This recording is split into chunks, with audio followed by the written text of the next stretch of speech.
السلام عليكم ورحمة الله وبركاته. الفيديو ده هيفيد الناس اللي لسه داخلة الصيد جديد. جبت لك تشكيلة من أكتر من صلابة، إن أنت إزاي تختار البوصة اللي تصطاد بيها.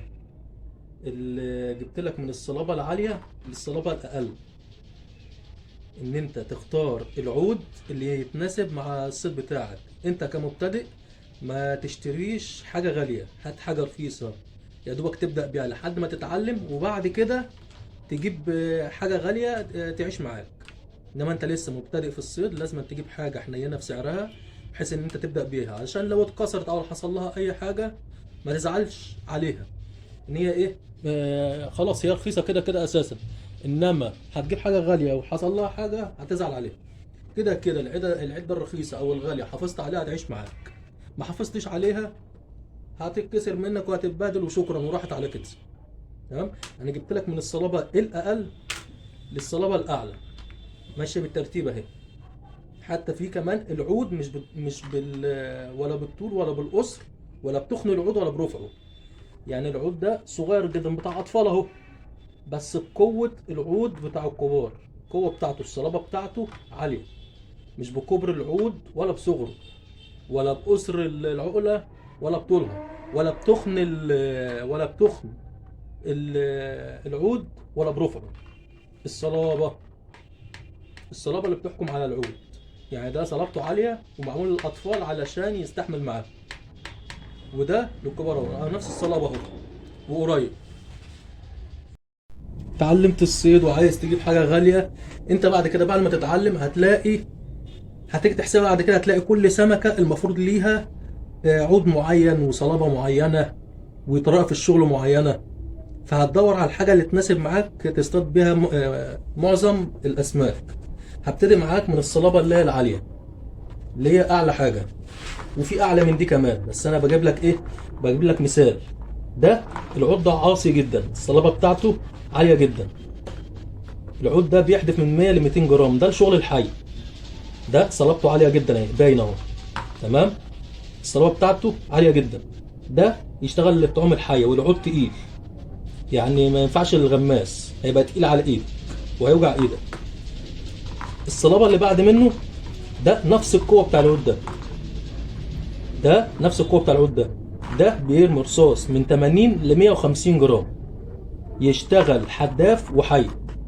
وزنه اقل منه شويه، ينفع معاك في الحداف والحي.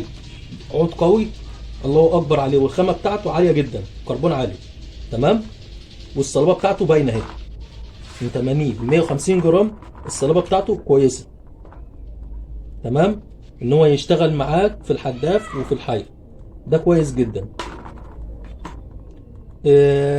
دوت الصلابه دي بين الاتنين، زي ده وزي ده، واخد منه نفس القوه. صغير بس نفس القوه بتاعته. تمام. نفس القوه بتاعته. ده ينفع للكبار وللصغيرين، بس هو نازل حجمه صغير، مش معقول واحد كبير يعني هيمسك عود صغير زي ده. او ممكن يمسكه يستخدمه للادوار اللي هي الضيقه، او يشتغل من على البر. تمام. الاحجام الصغيره نازله للاطفال عشان ايه، تصطاد بيها الكلام ده كله. نخش على اللي بعده.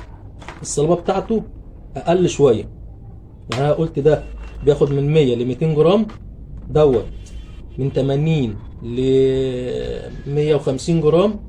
تختلف الصلابه من صلابه لصلابه تانية.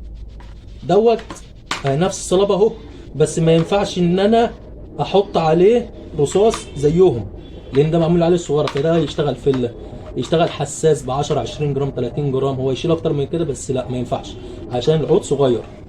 لازم يبقى فيه توزيع للحمل، ليها حسابات تانية كده. تمام. كل حاجة في الصيد لها مقياس، لازم أن تكون عدة الصيد متناسقة مع بعضها في كل حاجة، من خيط لسن لتقال لغماز للكلام ده كله. ده كله ليه حسابات. تمام. دوت الصلابة ديت ده مش مكتوب عليه صلابة. الفيديو ده اكتر هيفيد الناس الجديدة، عشان كده بقى ازاي تمسك العدة اللي في ايدك ومش مكتوب عليها بيانات، وتقدر تحكم عليها ان هي تحدف الرصاص.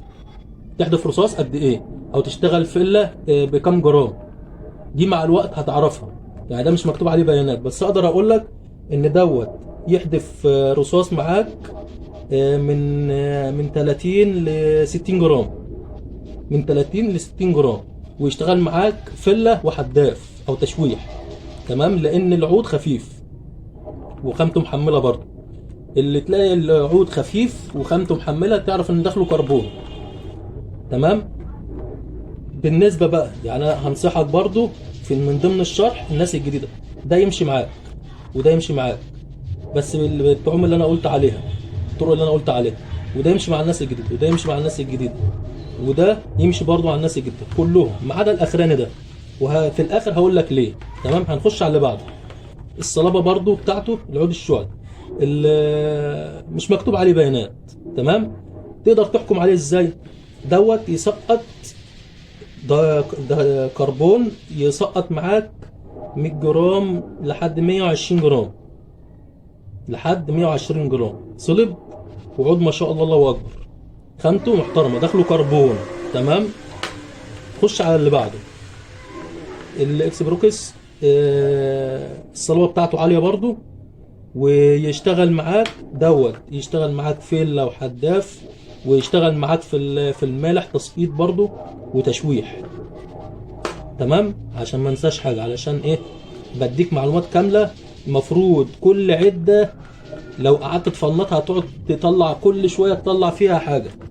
تمام. تطلع فيها بيانات كتير، لان الصيد كل حاجه المفروض كل نوع سمك ليه عده معينه. تمام. خش على دوت يسقط معاك لحد ال 120 جرام برضه. حلو. تمام. طوله يناسب لو هتقف ده مركب وشط، يشتغل معاك مركب وشط، ولو هتقف على كوبري ويشتغل فله وحداف لان وزنه حلو. تمام. وكويس، حداف لحد 120 جرام. خش على اللي بعده. بيفرق في العيدان الطول، قفله طويله او قفله قصيره بتفرق من صياد لصياد. يعني واحد بيحب القفله الطويله، القفله الصغيره، وبتفرق الخامه برضو، الخامه بتفرق، او في كربون او فايبر او الكلام دوت او الفيبر جلاس ده كله. كل صياد بيحب ايه ليه، بيستريح لحاجه معينه. تمام. ده قفله صغيره بس ما يقلش قوه عن ده، ولا ده ولا ده ولا ده. يعني قفله قصيره اهو بس ما يقلش عنهم. الخامه بتاعته الله اكبر ما شاء الله. تمام. ولا عن دوت. القفله القصيره ما تقلش في قوتها، بالعكس ده القوه بتزيد. الله اكبر يعني. ودي حاجه، انا كان معايا عود قفله قصيره وضرب عليه الله اكبر، يعني خدت بيه خير الله اكبر ما شاء الله. نرجع للموضوع دوت. صلبته على ده ينفع فله وحداف وتشويح لحد 60 جرام، يشوح معاك لحد 60 جرام عود. الله اكبر. وعندك نخش بعد كده على العود ده ما انصحش بيه اي مبتدئ في الصيد او اي صلابه زي كده. يعني شوف العود رقع. تمام. العود رقع، اللب بتاعه طري جدا. اي حد لسه مبتدئ في الصيد ما يشتغلش بعود رقع. مش شرط النوع دوت عامه يعني. اي عود كربون او عود تمسك اللبلوب بتاعه وتلاقيه طري معاك كده، ما تجيبوهوش وتضيع فلوسك في الارض. لا، انت لسه مبتدئ، تجيب حاجه تكون صلبه، تكون ماسكه نفسها لحد ما تتعلم، وبعد كده هتعرف تتعامل بانهي عده. اللي عندك ابسط مثال خالص هجيبه لك، اللي خلاني اشتغل بالعيدان الرقعه. هجيب لك عود دلوقتي برضو، عود الله اكبر، ودوت مش موجود، نزل منه كميه قليله في مصر ومش موجود دلوقتي. كان موجود عند واحد بس في مصر، يعني استاذ ماهر الدجن. علشان برضو ايه، في ناس ليها لازمه انت ايه تديها حقها في الكلام برضو. العود دوت اتحدى اي صياد انه يعيش معاه. العود ده بقاله 4 سنين عندي، بطلعه 3 شهور في السنه. العود ده بطلعه 3 شهور في السنه، اللي هم اول 3 شهور في الموسم. تمام. العود ده هتتخن الصباع اهو، عود طوله 45، رقع جدا. اتحدى اي صياد ان هو يصطاد بيه فعلا. وفي صيادين اللي خدوا من العود دوت هو نزل منه عدد قليل، اللي خدوا من العود دوت شكروا فيه. وظيفة العود هشرح لك على العود دوت بقى او ده. وظيفة العود ان هو يجيب السمك مش يرفع السمك، عشان في مبتدئين كتير فاهمين الصيد غلط. في صيادين كتير فاهمين الصيد غلط. العود مش للرفع، العود وظيفته ان هو يجيب السمك. ترفع عليه ممكن السمكة تروح منك، تقطع الخيط، العود يتكسر، الخيط يقطع، السمكة تروح. المفروض ان سهولته ان هو يرفع لك السمك. في اي نعم في عدة بترفع عليها سمك وترفع عليها احجام الله اكبر. دي تقدر تقرر عليها امتى؟ لما تكون انت عارف العدة اللي معاك تقدر تشيل ولا ما تشيلش. انما انت كمبتدئ ما ترفعش حاجة على العود. انت جبت السمكة ما تستعجلش عليها، كلت والسن جابها خلاص ما تستعجلش عليها في المية. سيبها لحد ما تفرط خالص، السمكة تهدى خالص، معاك شوكة معاك لقافة تروح مطلعها بيها واحدة واحدة من غير ما عقبال ما تتعلم، ومن غير لقافة ولا شوكة ممكن تنزل تجيب السمك او تجيبه بايدك. تمام، واحدة واحدة مع الوقت. تمام. عايز اوريك الصلابة بتاعت دوت برضو. ده مش اللبلوب، ده نص اللبلوب. تمام، شايف طري خالص ازاي؟ دي الجراية. تمام، كمل لك بيت اللبلوب. انا شايل اللبلوب بتاعه، شايل الصدر وحاطط اللبلوب مكان الصدر واللبلوب بتوعه. تمام، رقع جدا. اي حد مبتدئ في الصيد ما يجيبش عيدان رقعه، هات حاجه صلبه تكون بين الرقع والجبر. يعني تكون لو مكتوب عليه، لو مكتوب عليه الجرامات بتاعته يحدف من 30 ل 60 جرام. ده حلو، تشتغل معاك حداف وفله، ويشتغل معاك تشويح خفيف برضه، انت تشوح بال50 او ال60 يشتغل معاك حلو. ويشتغل الفله لا الشمندوره، يعني يشتغل معاك عزب وملح، يشتغل معاك الاثنين. الصلابه من 30 ل 60 دي كويسه جدا. تمام. في ايه تاني؟ انا كده ايه قلت لك على الصلابه ووريتها لك. اي عود في كربون، في كربون بالنسبه لاي مبتدئ ما تشتريهوش. تمام، واحده واحده لما تبقى محترف هتعرف امتى تشتغل بالكربون. انا افتكر اول مره مسكت فيها عود كربون ودورت على العيدان اللي هي الكربون والعيدان اللي هي الطريه والعيدان الرقعه، بسبب حصل موقف. كنت لسه في بدايه برضو الصيد. الحمد لله ما حدش اتولد صياد، وكل واحد وقع في اخطاء كتير، وانا عن نفسي وقعت في اخطاء كتير. فبحب انقل الخبره اللي انا اتعلمتها او الحاجه اللي انا اتعلمتها وافيد الناس بيها. تمام. اللي خلاني امسك العيدان الرقعه والعيدان الطريه صدفت معايا، كنت في النيل، كنت بصطاد في النيل، والعود اللي كان معايا كان بين الرقع والجبر. يعني كان الرصاص بتاعه من 30 ل 60 جرام. وقع معايا سرب بلطي من كيلو ل 2 كيلو. الكلام ده ايام الخير بقى، الله يمساه بالخير، لما كان النيل مليان خير. هو ما زال لسه موجود بس قل. تمام، كان سرب سمكة البلطي فيه من كيلو ل 2 كيلو، حاجة الله اكبر. انا بقول لك مش كيلو ان هي تبقى ربع كيلو، لا انا بقول لك ده بخبرة سنين. تمام، كان سرب، والسرب ماسك بين الميتين. تمام، اكلت عليه ياكل. كان معايا 3 طعوم، دخل على المكرونه ودخل على الريم. تمام، السمكه تاكل معاك وتجيبها. العود اللي كان معايا من 30، خلي بالك يعني بين الرقع والجبر. تمام، المفروض السمكه تيجي معاك على طول، لا. السمكه كل ما تكبر، بالذات البولت بالذات اذكى سمكه بالذات، كل سمكه البولت كل ما تكبر كل ما تبقى اذكى، بتاكل من شفايفها ما لو بلعه خلاص السمكه بتاعتك، حتى لو العود اللي معاك جبر. لو السمكه بلعه خلاص السمكه بقت بتاعتك معاك لو ليك نصيب فيها، لو بلعه السن. انما لو مشفشفه والسمكه بتاكل بدلع يبقى السمكه دي لو العود اللي معاك رقع خلاص السمكه بتاعتك. العود اللي معاك مش رقع او بين الجبر ورقع او صلب مش هتاخدها. ميزه العود اللي رقع في كده بقى ان هو بيموت السمكه سواء كبيره ولا صغيره. السمكه سواء كبيره ولا صغيره بياخد ويدي معاها. تمام، بياخد ويدي معاها. انما لو جبت عود زي ده ماشي، السمكه مقدار ما بتتشك، السمكه مقدار ما بتتشك عايزه تهرب، بتقعد تتحرك يمين وشمال وانت رافعها على العود، انت رافعها على العود بتقعد تتحرك يمين وشمال عشان بتقع من السن. وده اللي حصل، ان هي يا دوبك ارفع واجي اطلع على بره تروح السمكه ايه، وقع. انا عارف ان العود هيشيل، تمام، تبقى موتها على الجسر، اول ما تمد ايدك تروح ترايح، ده عشان العود سلك ما بياخدش ود معاها، بيصد العود، بيصد قصادها، خدت بالك ازاي؟ انما لو جبت دوت هتلاقيه ايه، بيروح معاه، كل ما تتحرك يروح معاه، كل ما السمكه تتحرك اللبلوب بيعمل ايه، بيروح معاه، بياخد ويدي معاه، فالسمكه هتفضل معاك لحد ما انت تطلعها، تمام. والعيدان الرقعه برضو مش كل عود رقع ترفع عليه سمك، يعني العود ده اقصى حجم برفعه عليه عشان عارف امكانياته، كل عود ليه امكانيات معينه. العود بالذات الكربون ما ترفعش عليه سمك تموت بيه سمك، مهما يكن السمك اللي معاك كبير ولا صغير.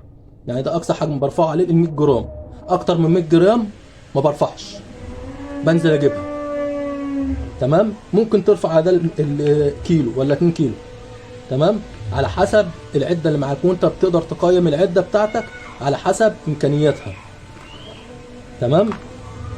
فالعيدان، العود الرقع ليه شغله، والعود الجبر ليه شغله، والعود اللي بين البنين ليه شغله، كل عده لها شغلها.